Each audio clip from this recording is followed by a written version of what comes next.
ఈ వీడియోను వీక్షిస్తున్న అశేషమైనటువంటి నా ప్రేమికులందరికీ, అంటే నా ప్రేమికులంటే నేను ప్రేమించే వారందరికీ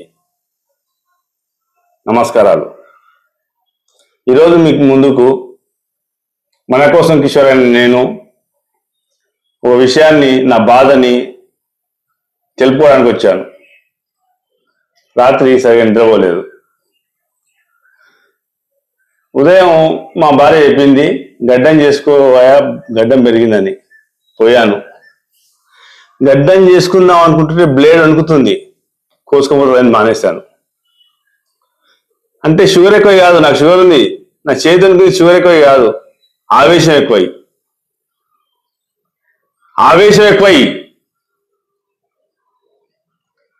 ఎందుకంటే నేను ఒక నీట్ ప్రిపేర్ అయిన విద్యార్థి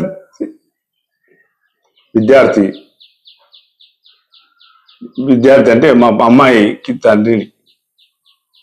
ఇట్లాంటి డాక్టర్ కావాలని కన్నా ఎంతో మంది భవిష్యత్తు, వాళ్ళ జీవితాలు, వాళ్ళ పొలాలంటే పొలాలు అమ్ముకొని చదివించిన వాళ్ళకి,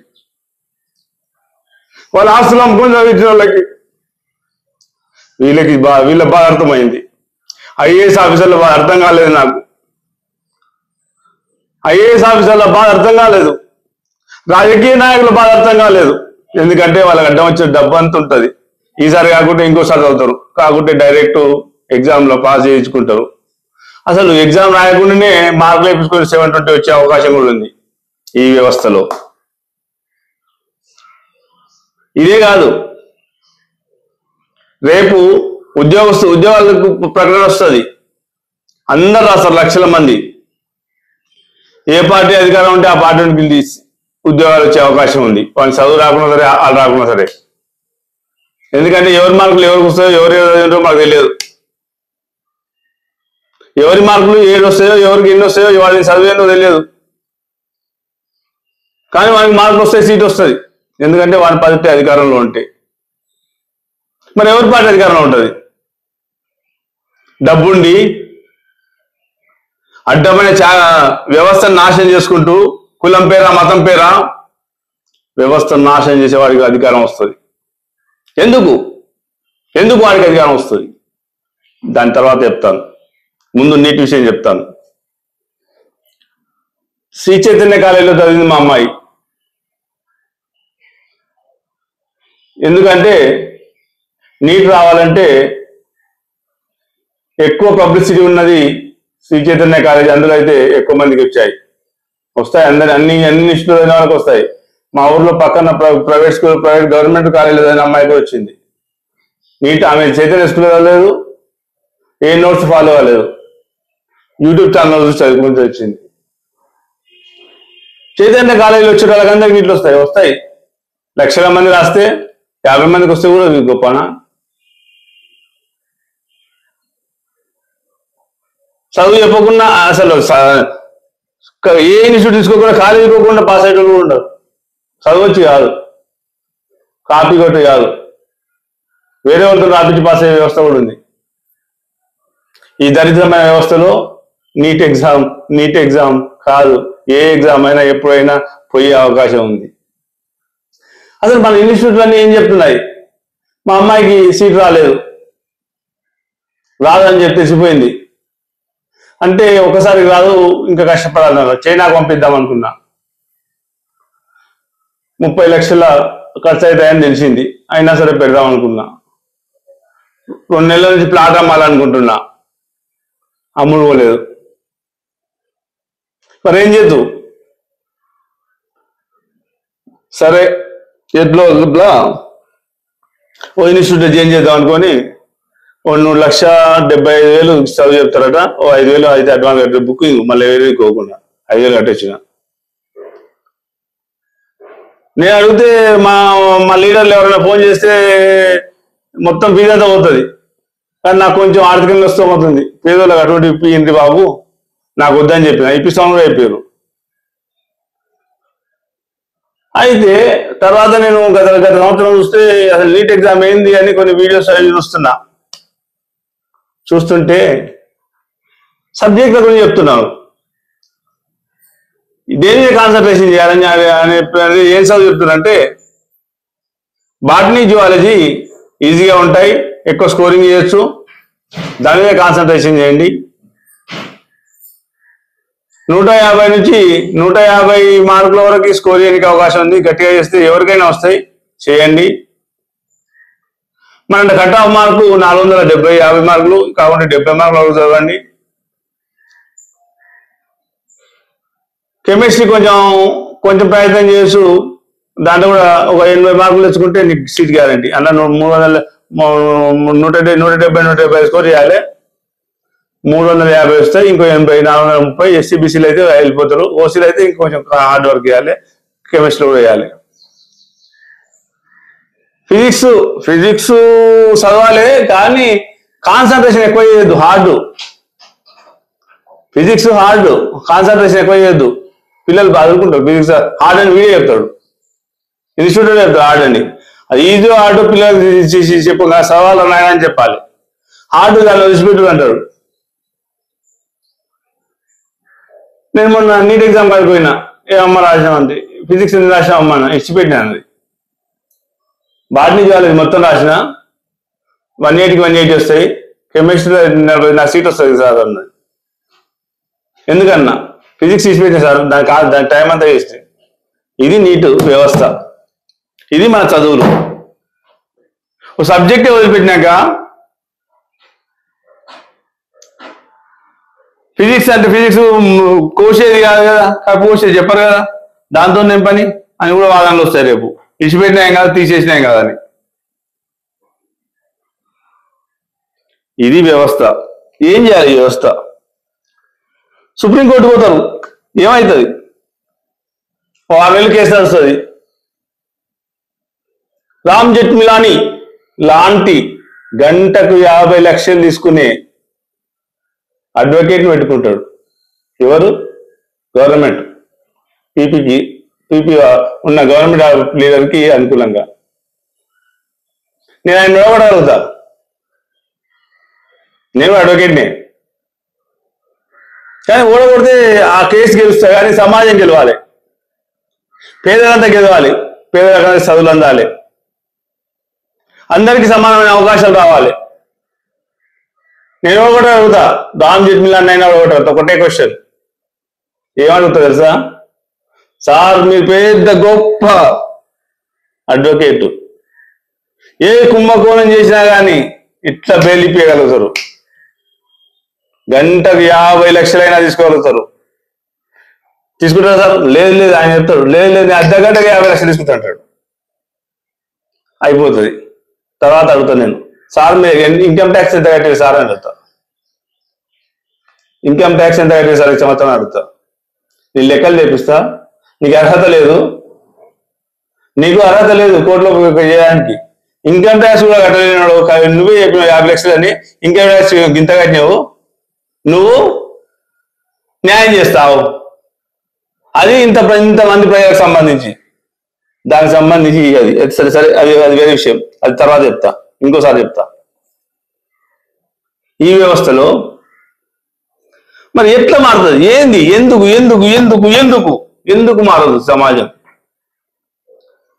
శ్రీశ్రీ అంటాడు మాట, మీది ఒక మనిషి, మీరు ఒక మనుషులేనా, కుక్కల వలె నక్కల వలె సందులలో పందుల వలె, మీది ఒక బతుకేనా. కన్నది రాదు నాకు, మరోసారి నేర్చుకొని చెప్తా. ఆయన ఏం రాసిండు, నేను ఇంకా బూతులు చెప్తా. మీది ఒక బతికేనా. ఇటువంటి వ్యవస్థలో 4,000 ఓట్ల కొరకు తిప్పల పడతారు. నెలకు ₹1,00,000 వస్తాయి, ఓటుకు మాత్రం 4,000 తీసుకుంటారు. సంవత్సరానికి 5 ఏళ్ళకి వచ్చేది. మనసారి రేటు వేస్తారు, ఎందుకంటే మీ 10,000 ఇస్తాడు, వాడు సంపాదించుకుంటాడు కదా. ఇట్లా ఉన్న సరే ఇంకొంచెంసేపు ఇంకో విషయం చెప్తా. ఒక 3 నెలల నుంచి ఈ నీటికి సంబంధించి కష్టపడే రైతులు ఉంటారు కదా, పిల్లలను చదివించిన వాళ్ళు. ఆ పిల్లలకు సంబంధించి పాల రైతులకు 10 రోజుల నుంచి బిల్లులు వస్తలేవు. 3 బిల్లు అయిపోయినాయి. అంతకుముందు 3 బిల్లు అయిపోతే ధర్నా చేసినాం, నేను రైతాంగ నాయకుడిని. ధర్నా చేస్తే బిల్లు రాలేదు, చేస్తామన్నారు. ఒక నెల వచ్చింది, మళ్ళీ 3-4 బిల్లులు అయిపోయినాయి. ఇంకిన్న ఎన్ని రోజులు వస్తో రాదు. ధర్నా చేస్తే రాదు, వస్తో రాదో తెలియదు. ఇంకా ధర్నా ఎక్కువ చేస్తే ఇంకా ఎక్కువ రోజులు చేస్తారు. కొడుకులాగా ధర్నా చేస్తారు. మాకు కావాల్సింది ఏంది, ప్రభుత్వ రంగ సంస్థలను నిర్వీర్యం చేయాలి. బిల్లులు ఎక్కువ చేస్తే నిర్వీర్యం ఎట్లయితుంది? కాదు. బిల్లులు తప్పించాం అనుకో, వాడు ప్రైవేట్ ఉంటాగా వస్తాడు. ఎట్లా చంద్రబాబు నాయుడు డైరీ పెట్టిన కదా, మదర్ డైరీ అయింది. అది ఎవరు ఆయన ఏదో ఒకటి డైరీ ఇంకో ఆయన పెడతాడు. ఇప్పుడు అధికారంలో ఎవరు ఈనాడు మనం సీఎం ఏం పేరు సార్? రేవంత్ రెడ్డి. ఎందుకంటే ఈ దరిద్రమైన ఓటుకున్నోటు కేసులో మొత్తం ఎట్లా కొనొచ్చు, ఎట్లా అమ్మొచ్చు, అడ్వకే వీళ్ళని ఎమ్మెల్యే ఎట్లా కొని గెలవచ్చు అని బాగా టాక్టిక్స్ వేసి ఆయన. అందుకే డేరు ఎమ్మెల్యే అంత డేరు ఉంది కాబట్టి ముఖ్యమంత్రి అయ్యాడు. ఏ పార్టీ అయినా కావచ్చు. ఇవాళ ఈ పార్టీ పోతే రేపు బీజేపీలో ముఖ్యమంత్రి పదవి కాబట్టి రాష్ట్రపతి పదవి ఇస్తామంటే దీనికి ఆయన వేసిపోతాడు. పార్టీలు సిద్ధాంతాలు లేవు కదా. సిద్ధాంతాలు పార్టీలకు ఉండవు, వీళ్ళకు ఉండవు, ప్రజలకు కూడా ఉండవు. ప్రజలకు కూడా సిద్ధాంతాలు ఉండవు. ఎందుకంటే మన దేశంలో విస్తృతంగా ఆర్ఎస్ఎస్ విస్తరించింది. ఆర్ఎస్ఎస్ సిద్ధాంతం విస్తరించింది. ఆర్ఎస్ఎస్ ఏం చెప్తుంది? నిన్ను నువ్వు బాగుపరుచుకుంటే, నీ కుటుంబాన్ని నువ్వు బాగుపరుచుకుంటే దేశం అంతా బాగవుతుంది. అట్లా ఎవరంతకు వాళ్ళు బాగుపడితే దేశం అభివృద్ధి అయిపోతుంది. అబ్బా ఎంత కరెక్ట్. మనంతా మనం వాడాలి. పక్కోని గురించి ఏది ఆలోచన చేయాలి? పక్కోటి ఏమైతుంది? అవసరమైతే వాళ్ళ ఇంటి ముందర ఏదైనా బంగారం లాంటిది ఏదైనా దొరికితే తెచ్చి ఇంట్లో పెట్టుకోవాలి. మనకి ఇవ్వద్దు మన పక్కోడని. మన ఇంట్లో మోరి తీసుకుపోయి బయట కలపాలి. పక్కన ఇంటి ముందర పోతే పోని వాడిని ఇష్టం అంతీట. మనం మోరి మన ఇంటి వరకు మోరి ఉండదు. పక్కన నెలకోవాలి వాడి తీట. మన గురించి మనం బాగుపడాలి. పక్కోని తొక్కైనా బతకాలి. వాడు నీ బామ్మడిదైనా సరే వాడి గురించి నీకు అవసరం లేదు. నీకేం కావాలి? డబ్బు కావాలి, అధికారం కావాలి. మళ్ళీ ఇప్పుడు ఒకటే కారు ఉంది, మళ్ళీ సంవత్సరాలు 50 లక్షల కారు కావాలి. అట్లయితే నువ్వు సంస్కరించుకున్నట్టు, నువ్వు అభివృద్ధి చెందినట్టు ఇది నేర్చుకుంటున్నారు. ఎట్లా నేర్పిరు వీళ్ళు? హెగ్డే వారు భావజాలాన్ని బాగా వ్యాప్తి చెందింది. దేశంలో మొత్తం హెగ్డే వారు భావజాలాన్ని వ్యాప్తి చెందింది. ఏం భావజాలం? దేశభక్తి. హెగ్డే వారు ఏం చెప్పిండు? దేశభక్తి ఎట్లా వస్తుంది? హిందువులు ముస్లింలు ఓడుకుంటే వస్తుంది. ముస్లింలు అందరినీ ఎలగొట్టి ఎందుకు ఓటు రావాలి? మన దేశభక్తి అధికారం కావాలి. అప్పుడు అది కొంతవరకు దేశభక్తి ఉన్నది వాజ్పేయి ప్రభుత్వం వరకు. ఇప్పుడు మోడీ గాని ప్రభుత్వం వచ్చింది. ఈ కొడుకులు భారతమ్మ అమ్మని పాలిస్తుంది, పిల్లలకు పాలిస్తుంది. మనంతా మన పాలు తాగుతాం. మన ఇంట్లో కూడా పిల్లలు చూస్తే పాలు తాగుతుంటారు, రాకుంటే కొంచెం రొమ్ము పిసుకుతుంటే పాలు మొత్తం వస్తాయి. అయిపోయినాక మొత్తం రాకుండా అయితే మీరు అబ్జర్వ్ చేయండి, వాళ్ళ తల్లిలో తెలుస్తుంది. నన్ను కనలే కానీ నేను అబ్జర్వ్ చేసిన. వాళ్ళకి పాలు తక్కువ అయితే చేయాలంటే రొమ్ము పిసుకుతుంటారు. అది న్యాచురల్. పాలు తాగాలి కాబట్టి పిసుకుతాడు. అంతవరకు ఇస్తే కాదు. నా కొడుకు రక్తం తాగుతురు, రక్తం వచ్చినాక వింటురు. ఎక్కడ నా తల్లి చచ్చిపోతారు అని నా బాధ. నా తల్లి భారతం ఎక్కడ చచ్చిపోతా వస్తుందా? వయసు వస్తుందా? ఎక్కడ చచ్చిపోతుందా నా బాధ. ఓ సమాజం బాగుండాలని భారత పౌరులారా ఆలోచించండి. మన దేశాన్ని రక్షించుకుందాం.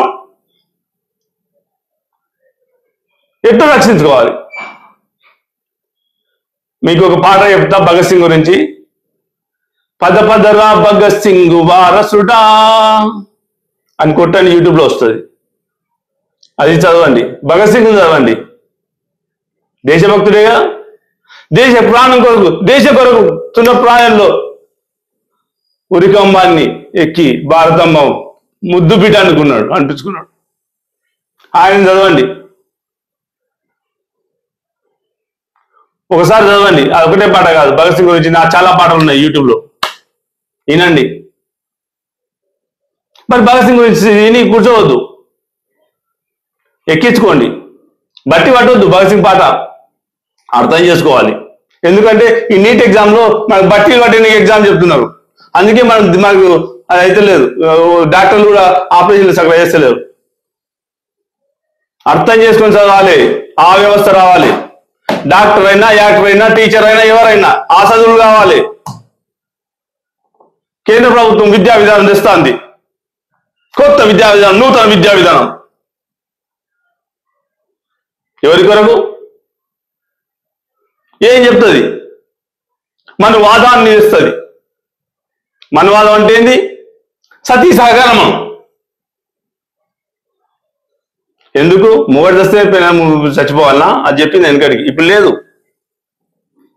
లేదు, ఉన్నది. కానీ మన వాదనలో ఉంది. మేము ఒక వాదన రాస్తాం. దొంగనా కొడుకులారా,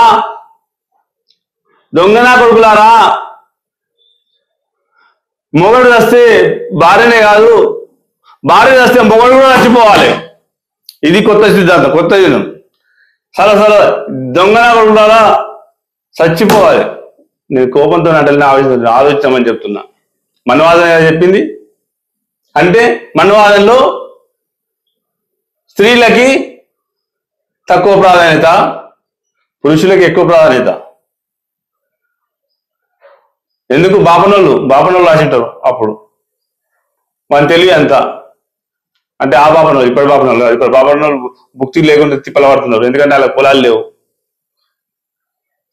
నేను గట్టిగా చెప్తే రేపటి నుంచి గుళ్ళ కూడా తక్కువ మంది వస్తారు.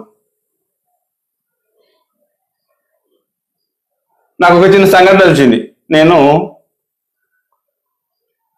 మా ఇంటి ముందర ఒక ఊర్లో ఒక రచ్చకట్ట ఉంది. రచ్చకట్ట అంటే మీ వాళ్ళే చుట్టుముట్టుంది. 4 మిత్రులను కూర్చొని ఆలోచిస్తున్నాం, మాట్లాడుతున్నాం. పిచ్చాపాటి ఏ సినిమాలో ఏ హీరోయిన్ తొడలు బాగా అనిపించినాయి చర్చ. ఏ సినిమాలో ఏ హీరోయిన్ తొడలు బాగున్నాయి, ఏ హీరోయిన్కి మీకు అర్థం ఉంటుంది, అది చర్చ. ఆడంగా ఒక చిరక జ్యోతిష్ వచ్చిండు. మేమందరం మాట్లాడుతున్నాం. నేను యాక్టివ్గా పార్టిసిపేట్ చేస్తున్నా, అప్పుడు వచ్చిండు. ఆడడానికి చిరక జ్యోతిష్ వచ్చిండు. 10 రూపాయలు సార్, 10 రూపాయలు సార్ అన్నాడు. నువ్వు చేపించుకో అన్నారు అందరు. అంటే ఎవరు చేపించుకో, అందరు నువ్వు కిషోర్కి చేపిస్తారన్నారు. నాకు చెప్పారు. సార్ కాదు, ఆయన వచ్చి ఎవరు ఆయన పంతులు అన్నారు. ఎందుకంటే పైసలు ఉన్నాయి సార్లు అంటారు. మన చదువు రాకుండా సరే పైసలు ఉంటే సార్, అది వ్యవస్థ. అయితే ఆయన ఏమన్నారు, నాకు యాగి లేదు. వచ్చిండు బాగా వచ్చిండు. నువ్వు జ్యోతిష్యుడు చెప్తాను. నాకు నేను ఒకటి అడుగుతా. నేను ఇప్పుడు లాగి ఏ షంప కొడతా, నిన్ను కుడి షంప కొడతా, ఎడమ షంప కొడతా? నీ శిల్గా అడిగి చెప్పు. నువ్వు కరెక్ట్ చెప్తే జ్యోతిష్యం కరెక్ట్, చిల్క జ్యోతిష్యం. కన్వ జ్యోతిష్యాల సంగతి చెప్తా. వాళ్ళకు కూడా వేరే ఉన్నాయి, అది వేరే క్యాసెట్ తీస్తా. అయితే ఇప్పుడు విద్యార్థుల గురించి మాట్లాడదాం. మరి ఈ వ్యవస్థను చాలా కాలం నుంచి మేము విశ్లేషిస్తూ ఉన్నాం. నేను ఎస్ఎఫ్ఐలో ఉన్నప్పటి నుంచి, చిన్నప్పుడు ఎస్ఎఫ్ఐ. నే చదివిన చదువుల్లో కనిపించని కుట్రుంది, నే చదివిన చదువుల్లో కనిపించని కుట్రుంది. ఆ కుట్ర ఏందో ఆ పాటనండి. ఎస్ఎఫ్ఐ పాటలు ఉంటాయి. అందులో 3-4 5-6 పాటలు ఉంటాయి. ఒక ఎస్ఎఫ్ఐ సాంగ్స్ వస్తే 5 పాటలు ఉంటాయి. మధ్యలో ఉంటుంది అది ఒక పాట. మీకు అన్ని వినిపిస్తే అన్ని అండి, అన్నింటికి ఉపయోగం లేదు, టైం లేదు, మరి ఇదానికి టైం లేదు అనుకుంటే మరి కొంచెం 40/60 అంటే దాన్ని జరిపితే 40లో వస్తుంది. ఆ ఒక్క పాట మాత్రం వినండి. అమ్మాయిలు మాత్రం తప్పకుండా వినాలి. మీ గురించి చెప్పింది. మరి నీకు ఇంత ఆలోచన వచ్చింది, ఎందుకు వచ్చిందా అని ఆయన మనసులో అనుకుంటున్నాడు. అబ్బాయి కొడుకు ఇంత చెప్తున్నాడు, కొడుకు అట్లా అనుకోడు ఇల్లే, కానీ ఈయన ఇంత తెలివిగా చెప్తున్నాడు, ఎట్లా వచ్చింది నాకు ఆలోచన. నేను చిన్నప్పుడు ఒక సినిమా చూసిన, ఏదో సినిమా పేరు అడగలేదు. నాగేశ్వరరావు ఇంకెవరమ్మ ఉంది. అందులో పాట భలే ఉంది. కారులో షికారుకెళ్ళే పాల బుగ్గల పడుచుదానా, నీ బుగ్గపై గులాబీ రంగు ఎలా వచ్చెనో చెప్పగలవా, నిన్ను మించిన కన్యలెందరూ మండు టెండలు మాడిపోతే, నిన్ను మించిన కన్యలెందరూ మండు టెండలు మాడిపోతే. తర్వాత వాడి వస్తలేదు, ఆ పాట వినండి. ఈ ఉద్యమం కొరకు, ఈ నీటిని రక్షించుకోవడానికి, మన పేదల బ్రతుకు బాగుపడడానికి, మన సమాజం బాగుపడడానికి బీసీ ఎస్టీ మైనార్టీలంతా ఐక్యం కావాలి. నాకు డౌట్ వచ్చింది. ఇది పెద్ద మీటింగ్ పెట్టారు, నిన్న పెట్టారు, ఏదో చెప్పాను నేను. నాకు పెద్ద డౌట్ వచ్చింది. సార్ బీసీ ఎస్టీలు అంతా అవుతారు, ఎస్టీ మైనార్టీలంతా, మరి ఈ ఉద్యమానికి ఏ కులం నాయకత్వం వహించాలి, ఏ కులం నాయకత్వం వహించాలో మీరే ఆలోచించండి. ప్రజాతంత్ర ఉద్యమాలలో దేశం మారాలని ప్రయత్నం చేస్తూ ఎన్నో కష్ట నష్టాలు కూర్చుకుంటూ, ఓ రోజు తినక పిల్లల చదువులకు కూడా డబ్బులు లేని పరిస్థితుల్లో ఉన్నా కానీ సమాజం కొరకు పూర్తి కాలంగా పనిచేస్తున్న వాళ్ళకి ఒక సూచన, మనం దిగజారిపోవద్దు.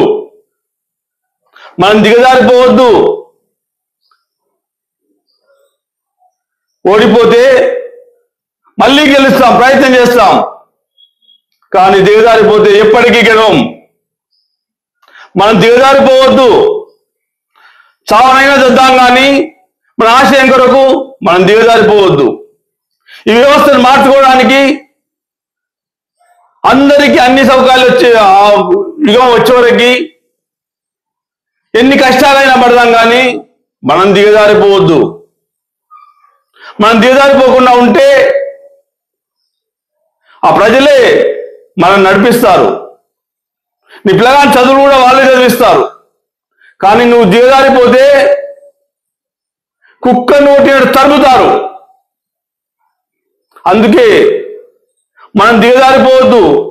మన సిద్ధాంతం గొప్పది,